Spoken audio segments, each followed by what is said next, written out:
No. I wish. No, we were in training. The park, in terms of contact and intensity and being aggressive, physicality of a game, unplayable. The sand beneath the rubber crumb basically was frozen solid, but you could do straight line running, so we had the boys in doing a wee bit of running, no contact whatsoever, making sure on the turns and on the sprints they were taking their time, so to speak. So we done a wee bit on the parking, but it wasn't playable in terms of a contact sport. To be fair, it's a synthetic surface, but we had 3 or 4 nights at -8 and we struggled to get over any 0 degrees, 1 degrees throughout the rest of the week. The sprinkler system's 16 inches below the surface and that was frozen solid, so that gives you an indication of how solid the park was. With the AstroTurf park, we've not got under soil heating, and that's probably the one element that kills us at the club, because heavy rain, we're okay. Heavy snow, we can clear it because we can get tractors and that on the park because of the synthetic surface.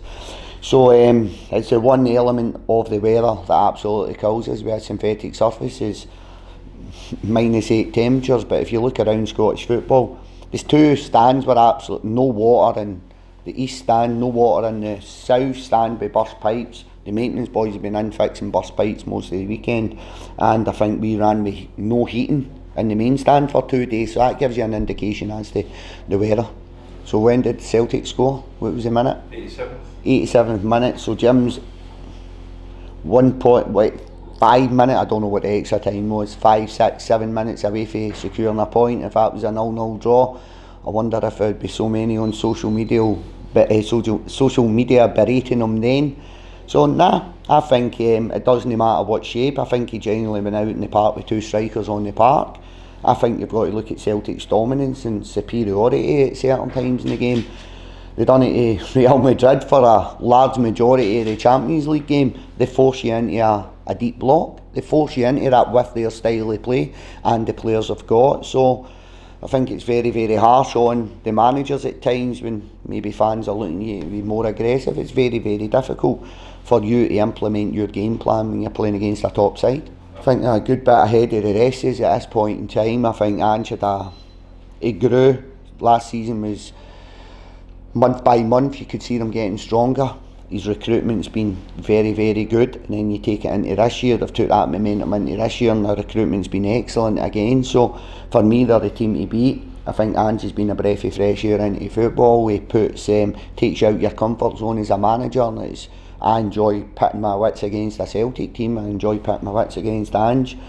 I think he finds ways to win football. He's got his own identity, his own philosophy, and he coaches that very thoroughly throughout. You can see that, and they've probably, for me, got some of the best wingers in the league, and they've definitely got one of, if not the best midfielder in the league in Callum McGregor, because for me Callum McGregor is a top 4, potentially top 6 English Premier League player. That's how highly I rate him. I think he's a fantastic captain, a fantastic player. So yeah, I think Celtic are very, very dominant this year and they're the team to beat. Like, people look at your shape and your systems and sitting in a low block. It doesn't matter who you play at times. You're going to Parkhead, you're going to Ibrox, wherever it is. You're playing against some very, very good footballers. You go there with 2 attacking centre mids, 2 wingers, a striker, a number 10. You'll sit back into a low block because they're very, very dominant. And I'll go back to, and I'm just trying to use this as a yardstick, go back to the Champions League game. I think for 60 minutes, Celtic were fantastic. Callum McGregor's shot that hits off the post could have been in there all day, and that's a different game. Now that puts it into perspective for me, the task ahead of us. I even seen some of the comments in the Champions League games, well, budgets, top end of the park. Celtic Rangers budget compared to other teams in a space, I'll look at myself first and foremost, it's probably 30 times my budget. Real Madrid's probably 6-7 times Celtic's budget, so that puts it into perspective. There's a yardstick for you.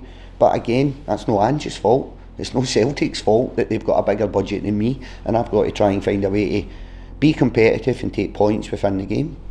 Yeah, I don't think there's anybody returning that was missing from Saturday, Brian. Curtis Guthrie's getting a little bit closer. Tom Parks is getting a little bit closer, as is Jamie Brandon. We're probably 2 to 6 weeks away from either of the 3 I'm talking about. Parks maybe a touch longer. So yeah, no new injury concerns. To be honest, Brian, we've done very, very little other than straight line running on Saturday. So the boys really haven't had a chance to pick anything else up within training. So no, fairly competitive. Looking at going into a squad, going into this game, the squad's fairly healthy.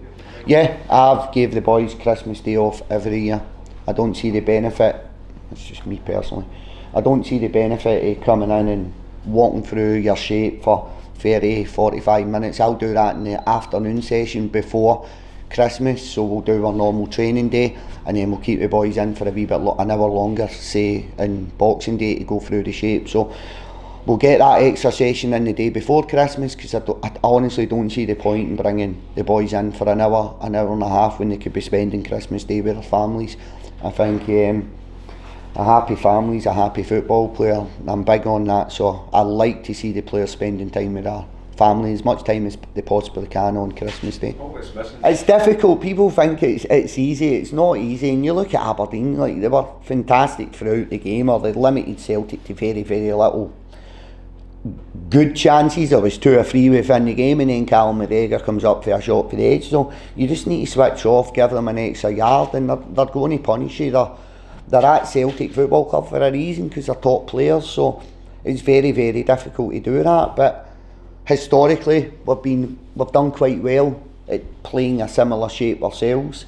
And again, I've spoke about it with Brian. I don't really think it matters what shape you set up with. You'll drop into a deep block no matter what. So it's giving the players the concentration, the discipline, and finding players that are comfortable within that shape, because it's not always. You'll always find a player that's comfortable giving up that much territory, giving up that much possession.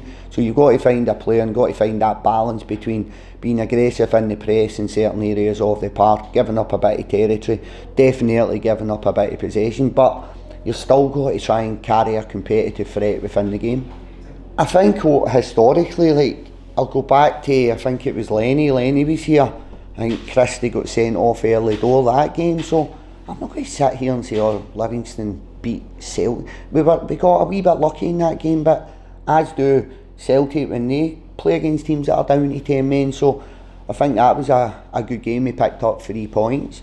We've done well against Brendan when Brendan was here. We won the first game against Ange. So I think European football played a big part in that as well. You're maybe going into this game if Celtic have qualified, take the World Cup out of that equation. They've generally been playing 4 or 5 months, 3 games in 8 days continuously, so that eats into the injuries, it eats into their form, it eats into their condition, and we've always tried to use that to our advantage. You're probably looking at this fixture where they've not had that. They've had a couple of players away on international duty at the World Cup. Other than Juranovic, everybody's probably fairly fresh. So there's different variables within all these games where we've had an element of success. It's played a part in that success during these games. I think the last one was, we got very lucky with a last minute penalty. Giamakis misses it. Before that, I think we played against an understrength Celtic team that were hit massively with COVID coming back from Dubai. And then again, the return fixture here, which we managed to draw. So we've been successful, but I can't take anything away from the players and staff at the club, because you've still got to go out and you've still got to pit your wits against formidable opponents. You've got to still try and go out there and be competitive within the game.